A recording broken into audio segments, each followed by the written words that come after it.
Hello guys, my name is Nikhil और आज हम पढ़ने जा रहे हैं नैपसैप प्रॉब्लम। नैपसैप प्रॉब्लम होती क्या है कि कह दिया जाए कि हमारे पास कोई भी एक बैग है और उस बैग की कोई ना कोई कैपेसिटी होगी। लाइक हमको कह दिया जाए कि एक बैग है, उसकी कैपेसिटी हमारे पास 50 kg है और हमको उसके अंदर डिफरेंट आइटम्स डालने हैं। अब उन डिफरेंट आइटम्स का हमारा डिफरेंट वेट होगा और डिफरेंट प्रॉफिट होगा। तो हमको उसके अंदर वेट ऐसे डालना है, मीन चीज़ें ऐसे डालनी है जो हमारे, तो हमें चीज़ें ऐसे डालनी है जिससे हमारा जो प्रॉफिट है, मीन्स जो उन चीज़ों को हम लेके आए उस बैग के अंदर जो भी चीज़ें हैं वो हमारा जो उन चीज़ों से जो हमारा प्रॉफिट बने वो मैक्सिमम बन जाए। तो नैपसैप प्रॉब्लम बेसिकली दो तरीके की होती है। पहली होती है फ्रैक्शन नैपसैप प्रॉब्लम और दूसरी होती है जीरो वन नैपसैप प्रॉब्लम। तो आज हम पढ़ने जा रहे हैं फ्रैक्शन नैपसैप प्रॉब्लम।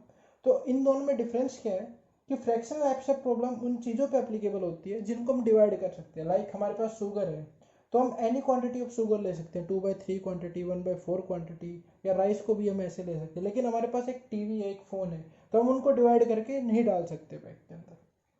तो आज हम सोल्व करते हैं फ्रैक्शन नैपसैप प्रॉब्लम।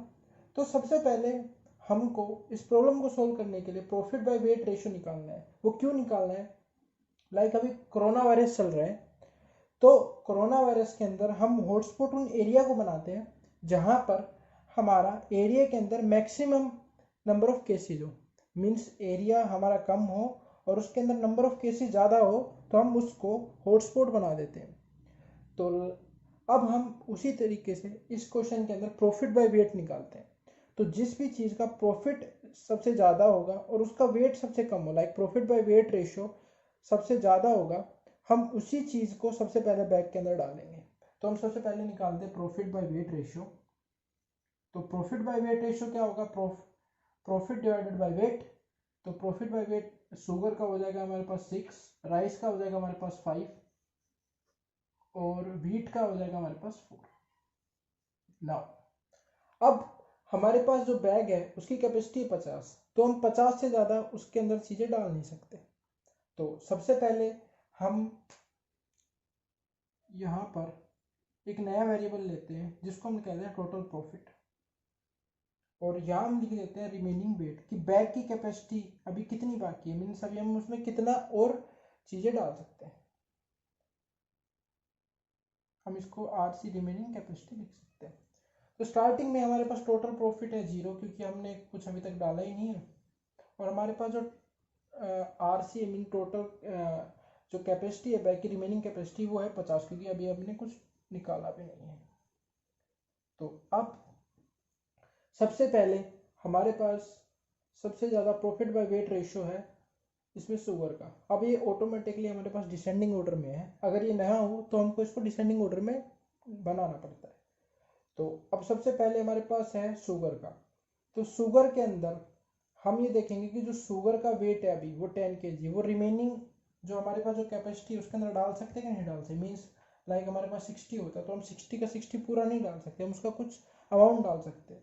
तो हमारे पास अभी है 10, तो हम 50 रिमेन, जाहिर सी बात है कि बड़ा है 10 से, तो हमारे पास हम इसमें से 10 माइनस कर लेते हैं और हमारे पास जो अभी रिमेनिंग वेट बचा वो है 40। अब हमारा जो प्रॉफिट है उससे रिलेटेड वो है 60, तो 60 हम जीरो में ऐड कर देते हैं। अब अगेन हमारा दूसरे नंबर पर आता है प्रॉफिट बाय वेट रेशियो, वो होता है राइस का। तो राइस का जो हमारा टोटल प्रॉफिट है वो है 100, लेकिन हम पहले ये चेक करेंगे कि राइस का जो वेट है वो रिमेनिंग जो हमारे पास कैपेसिटी है उसको एक्सीड तो नहीं कर रहा। तो जो हमारी रिमेनिंग कैपेसिटी वो 40 और वो राइस का वेट है 20, तो हम उसमें डाल सकते हैं, क्योंकि हमको पता है कि 40 कैपेसिटी हम उसमें 20 डालेंगे तो 20 और बचेंगे। तो हम इसमें से 20 माइनस कर देते हैं, हमारे पास 20 बचता है और जो भी हमारा प्रॉफिट होता है वो हम इसमें ऐड कर देते हैं। तो हमारा प्रॉफिट अभी कितना हो गया? हमारा प्रॉफिट हो गया +100। अब अगेन हम वीट पे जाते हैं। अब वीट क्या क्या है कि जो वेट बचा हुआ है हमारे पास वो है 30 kg, लेकिन जो हमारा रिमेनिंग कैपेसिटी है वो बची हमारे पास 20। तो हम 30 kg को 20 में नहीं डाल सकते, लेकिन हम उसका फ्रैक्शन डाल सकते हैं क्योंकि वीट है, वीट का हम फ्रैक्शन डाल सकते हैं। लेकिन अगर हमारे पास कोई टीवी फ़ोन ऐसी चीज़ें होती तो हम उसको नहीं डाल सकते थे। तो हम क्या करते हैं कि इसका फ्रैक्शन डाल देते हैं। फ्रैक्शन कितना डालेगा कि जो भी हमारे पास अभी वेट बचा हुआ है और जितना टोटल वेट है, मीन्स हम इसको 20/30 लिख सकते हैं। मीन्स 2/3 जो है, हम जो 2/3 अमाउंट ऑफ वीट हम उसके अंदर डाल सकते हैं। तो 2/3 कितना हो जाएगा, 2/3 इंटू 30 हमारे पास बचेगा 20।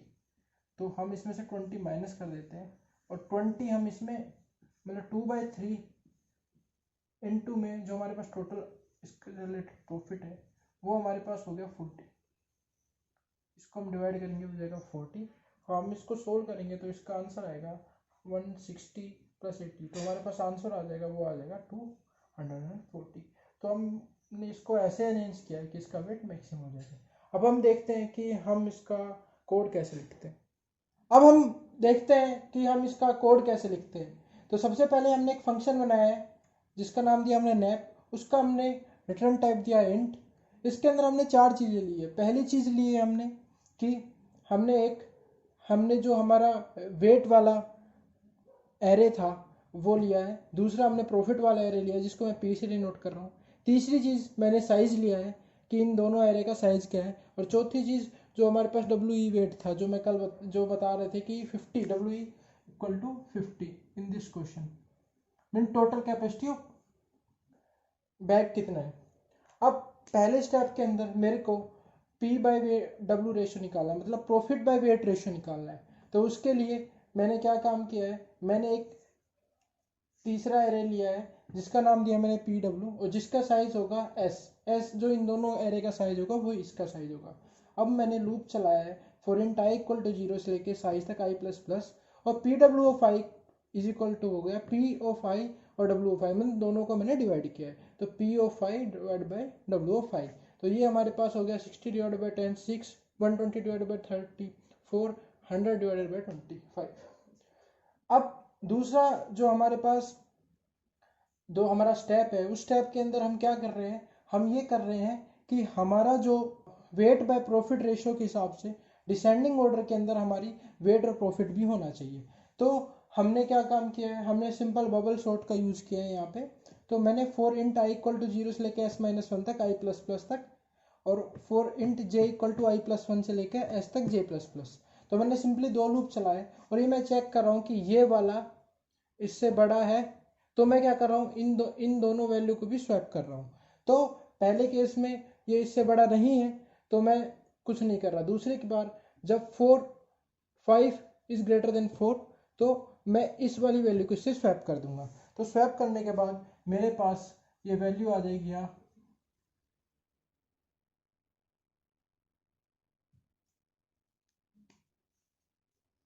आ जाएगा मेरे पास 20, 100 और ये 5 और ये आ जाएगा मेरे पास 4। ये हमारा राइस, ये वीट और ये आ जाएगा हमारे पास 30 और 120। तो मैंने सिंपली स्वैप कर दिया। अब मेरे को इसी ऑर्डर के अंदर हमारे क्वेश्चन को प्रोसीड करना है। तो तीसरा जो स्टेप है वो हमारा है कि मेरे को मैक्सिमम प्रॉफिट निकालना है। तो मैक्सिमम प्रॉफिट निकालने के लिए मैंने 2 वेरिएबल लिए हैं। एक वेरिएबल है करंट वेट जो जिसको मैं इनिशियलाइज कर रहा हूँ 0 से, दूसरा मैक्स प्रॉफिट उसको इनिशियलाइज कर रहा हूँ मैं 0 से। इस स्टेप में हमको जो मैक्सिमम प्रॉफिट होगा कि हम उस बैग के अंदर कितना कैसे कैसे वेट डालें कि हमारा मैक्सिमम प्रॉफिट हो, वो ही हम रिटर्न कर रहे हैं। तो सबसे पहले मैंने एक लूप चलाया for int I equal to 0 से लेकर साइज तक i++ तक। अब ये मैं देख रहा हूँ कि current weight plus W I अगर डब्ल्यू ई से बड़ा हो, तो इसका मतलब क्या है कि सबसे पहले केस में मेरा करंट वेट है 0 प्लस अभी मेरे पास डब्ल्यू ऑफ आई कितना है, डब्ल्यू ऑफ आई मेरे पास 10। क्या 50 इससे बड़ा है डब्ल्यू ई? हाँ बड़ा है। तो मैं इस लूप के अंदर आता हूँ और मैं लूप के अंदर आता हूँ और करंट वेट में क्या डाल देता हूँ, current weight plus W of I. तो करंट वेट कितना हो जाएगा मेरे पास, अभी पहले 0 था तो 0 प्लस में 10, तो करंट वेट मेरा हो गया अभी 10। और जो मेरा अभी मैक्स प्रॉफिट हो जाएगा वो हो जाएगा 0 प्लस में 60, तो वो हो जाएगा मेरे पास 60। तो मैं सिंपल लिख सकता हूँ कि इस टाइम पे मेरा करंट वेट हो गया 10 और मैक्स प्रॉफिट हो गया मेरे पास 60। अब अगेन दोबारा से कंडीशन चेक होगी, if current weight plus weight of I is greater than 20। तो current weight plus weight of I अभी कितना हो गया मेरे पास, करंट वेट प्लस में वेट ऑफ आई हो गया, करंट वेट है मेरे पास 10 प्लस में वेट ऑफ आई कितना हो गया 20, 30, हाँ इज, तो 50 बड़ा है 30 से, तो फिर से इसी इफ के अंदर आ जाएगा। तो इस इफ के अंदर आने के बाद मेरा करंट वेट हो जाएगा current weight plus W of I, तो 10 प्लस 20, तो वो हो जाएगा डब्ल्यू ऑफ आई 20 30,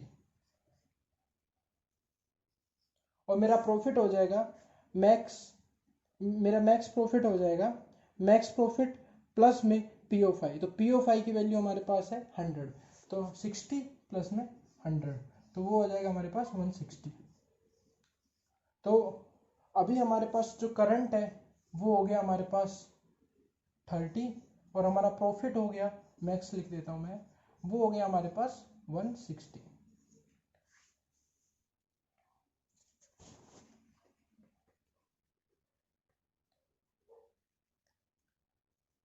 अब तीसरे केस के अंदर क्या होगा हमारा कि हमारे पास अभी करंट जो है वो है 30, तो 30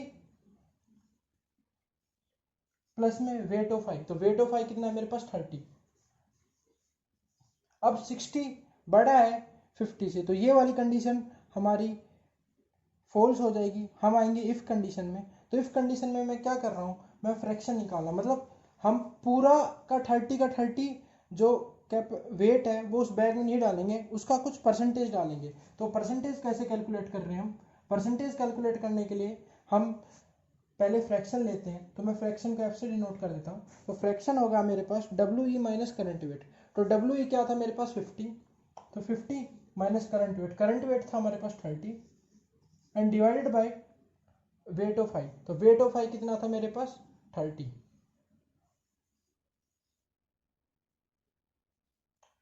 सिंपली हम फ्रैक्शन निकाल लेंगे कितना फ्रैक्शन हम उसमें डाल सकते हैं, तो ये हो गया मेरे पास 2/3, मतलब हम 2/3 फ्रैक्शन उस चीज के अंदर डाल सकते हैं। तो अगर मैं 2/3 फ्रैक्शन किसी चीज में डाल रहा हूं तो मेरे को उसका प्रॉफिट भी 2/3 डालना होगा, तो मैं प्रॉफिट डालूंगा 2/3 इंटू 120, तो ये हो जाएगा मेरे पास 80,